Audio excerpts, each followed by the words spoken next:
भारत माता की, भारत माता की, भारत माता की, भगवान बिरसा मुंडा की, भगवान बिरसा मुंडा की।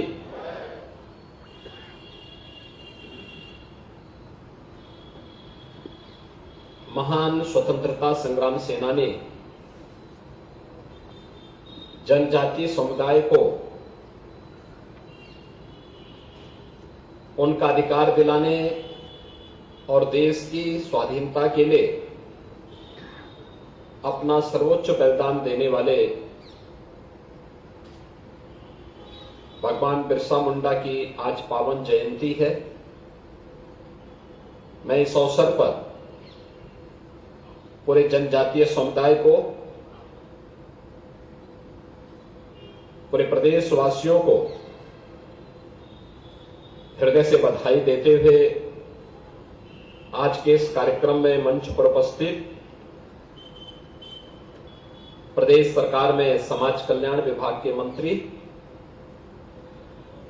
श्री असीम अरुण जी, राज्य मंत्री श्री संजीव गौड़ जी, अध्यक्ष उत्तर प्रदेश अनुसूचित जाति जनजाति आयोग श्री बैजनाथ रावत जी, अध्यक्ष जनजाति मोर्चा भारतीय जनता पार्टी डॉक्टर संजय गौड़ जी, प्रमुख सचिव समाज कल्याण श्री हरिओम जी, प्रमुख सचिव पर्यटन एवं संस्कृति श्री मुकेश मिश्राम जी, आज के इस कार्यक्रम में उपस्थित प्रदेश, देश और आज के इस कार्यक्रम में खास तौर पर जो विभिन्न हमारे पार्टनर कंट्री की ओर से भी और अन्य देश के विभिन्न भागों से भी यहां पर 26 जनपदों के 47 यानी विभिन्न जनपदों से आए हुए सभी उपस्थित बहनों और भाइयों, मैं सबसे पहले प्रदेश की राजधानी लखनऊ में आप सबका हृदय से स्वागत करता हूं, आपका अभिनंदन करता हूं। हम सब जानते हैं कि जनजातीय समुदाय यह भारत का मूल संप्रदाय होने के साथ साथ माटी के साथ जुड़ा हुआ समुदाय है। मातृभूमि के प्रति माता भूमि पुत्रोहम पृथिव्या इस भाव को अंगीकार करने वाला समुदाय है कि धरती हमारी माता है,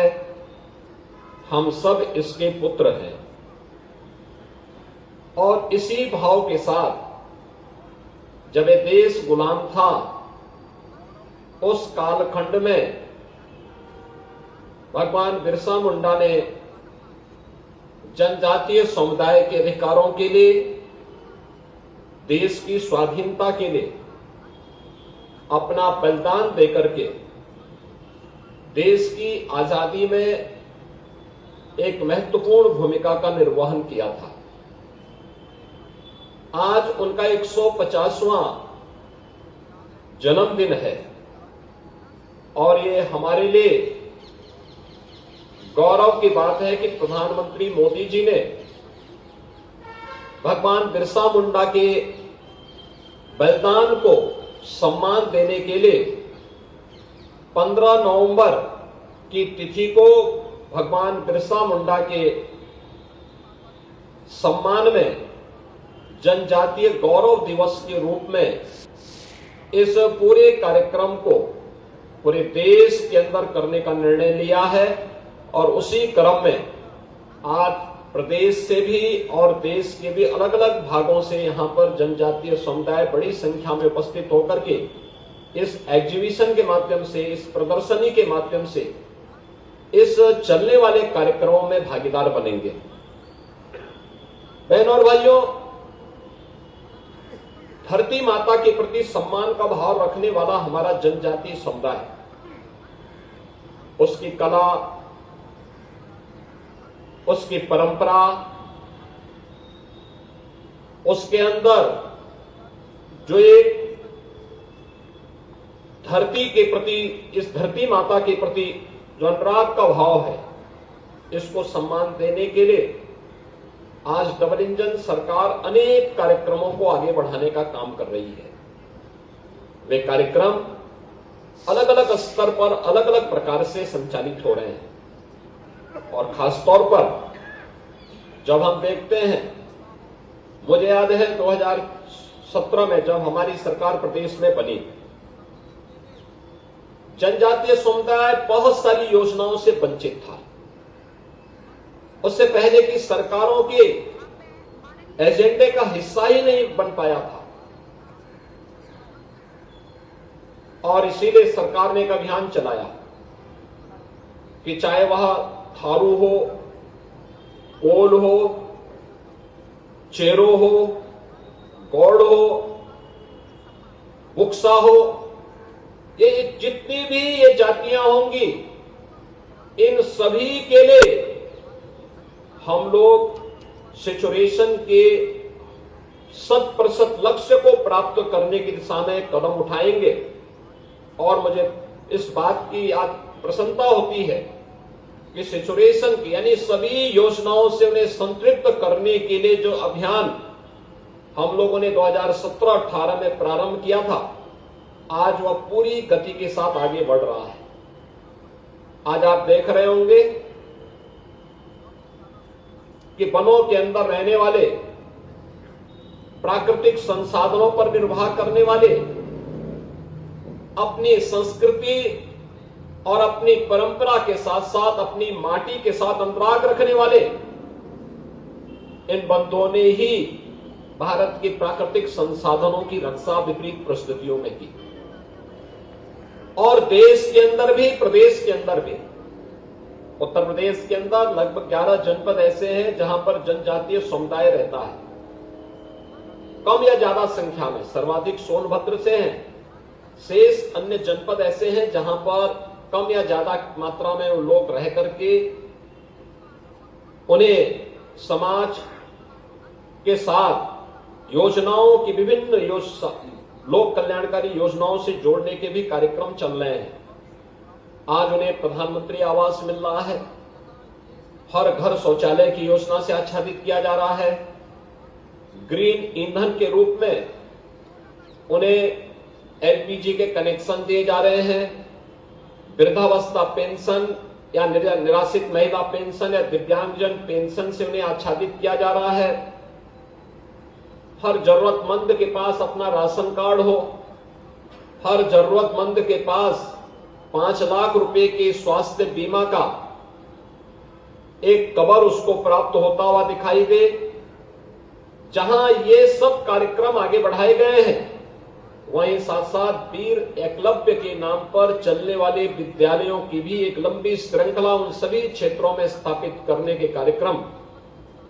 और आश्रम पद्धति विद्यालयों के निर्माण के कार्यक्रम के माध्यम से भी उनके बच्चों को अत्याधुनिक शिक्षा प्राप्त हो सके, इसके लिए सरकार के स्तर पर अनेक कार्यक्रम चलाए जा रहे हैं। उन योजनाओं का परिणाम है कि उनमें से बहुत सारे लोग आज समाज और राष्ट्र के द्वारा चलाए जाने वाली इन योजनाओं का लाभ लेकर के आर्थिक स्वावलंबन की दिशा में तेजी के साथ आगे बढ़ा है।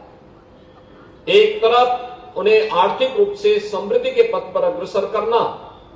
लेकिन साथ साथ उसकी विरासत और उनकी संस्कृति हर हाल में सुरक्षित रहे, उसे संरक्षित करने के लिए भी सरकार के स्तर पर अलग अलग स्थानों पर म्यूजियम बनाए जा रहे हैं। क्योंकि होता क्या है कि जब हम लोग आगे बढ़ते हैं, टेक्नोलॉजी हमें हमारी विरासत से कहीं ना कहीं उससे छुटकारा दिलाती है, लेकिन हमें तकनीक अपनानी है, लेकिन अपनी विरासत से मोहभंग नहीं होने देना है। और इसी बात को लेकर के सरकार के स्तर पर जो प्रयास प्रारंभ हुआ, उसका परिणाम आज इस रूप में आ रहा है इमलिया कोडर जनपद बलरामपुर में एक भव्य म्यूजियम बना है। मुझे वहां जाने का अवसर प्राप्त हुआ। थारू जनजाति से जुड़े हुए लोग वहां पर उस म्यूजियम के माध्यम से जनजातीय समुदाय की जुड़ी हुई संस्कृति, उनकी परंपरा, प्राचीन काल से उनकी क्या क्या पद्धतियां रही हैं, इन सबको वहां देख सकते हैं। बहुत अच्छा म्यूजियम वहां पे बना हुआ है। संस्कृति विभाग ने समाज कल्याण विभाग के साथ मिलकर के उसको आगे बढ़ाया है। ऐसे ही सोनभद्र में भी आज एक म्यूजियम का निर्माण, और भी अन्य जनपदों में इस कार्यक्रम को आगे बढ़ाने का कार्यक्रम सरकार युद्ध स्तर पर डबल इंजन की सरकार इसको बनाने का काम कर रही है। बुक्सा जनजाति बिजनौर में रह रही है, उनके लिए भी शासन की योजनाएं वहां तक पहुंच जाए। और मुझे बताते हुए प्रसन्नता है कि आज जहां सोनभद्र में आश्रम पद्धति विद्यालय का जो लगभग 48 करोड़ रुपए की लागत से बना है, जहां उसका लोकार्पण का कार्यक्रम आज संपन्न हुआ है, वहीं साथ साथ बिजनौर के बुक्सा जनजाति से जुड़े हुए लोगों को भी योजनाओं से आच्छादित करने का जो क्रम हम लोगों ने महामहिम राष्ट्रपति जी के आगमन के दौरान प्रारंभ किया था, आज वह अपने लक्ष्यों को प्राप्त कर रहा है।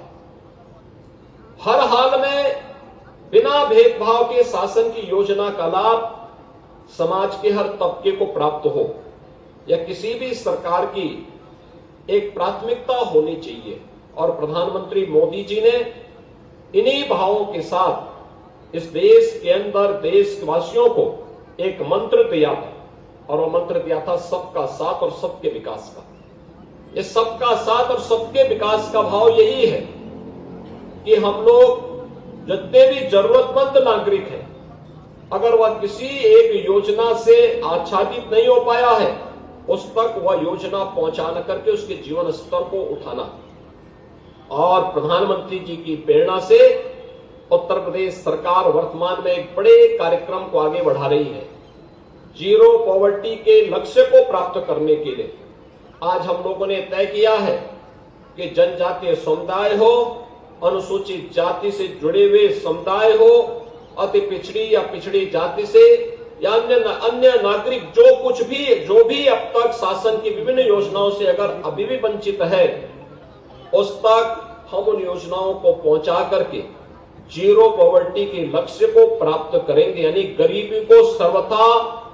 मुक्त करने के ऐसे समाज की व्यवस्था के लिए हम कार्य कर रहे हैं,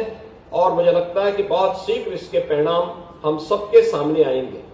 आज का यह दिवस हम सबको एक नई प्रेरणा दे रहा है। अगले कुछ समय तक यह कार्यक्रम यहां पर 15 से लेकर के 20 नवंबर तक 6 दिवसीय जो अंतर्राष्ट्रीय जनजाति भागीदारी जो दिवस है, यह इस अवसर पर यहां पर आज संचालित होगा। इसमें मुझे जानकर के प्रसन्नता है कि 22 राज्यों के कलाकार इस पूरे अभियान के साथ यहां पे जुड़ेंगे, और साथ साथ स्लोवाकिया एवं वियतनाम के कलाकार भी इसमें भागीदार बने हैं। मुझे पूरा विश्वास है कि इन सभी के माध्यम से हमें जनजातीय समुदाय को देखने और उन्हें आगे बढ़ने का एक अवसर प्राप्त होगा। मैं आज के इस अवसर पर जब भगवान बिरसा मुंडा की पावन जयंती को जनजातीय गौरव दिवस के रूप में हम आयोजित कर रहे हैं, इस अवसर पर अपने पूरे जनजातीय समुदाय को, पूरे प्रदेशवासियों को मैं इस अवसर पर एक बार फिर से हृदय से बधाई देता हूं, और भगवान बिरसा मुंडा के उन उच्च आदर्शों से हम प्रेरणा प्राप्त करके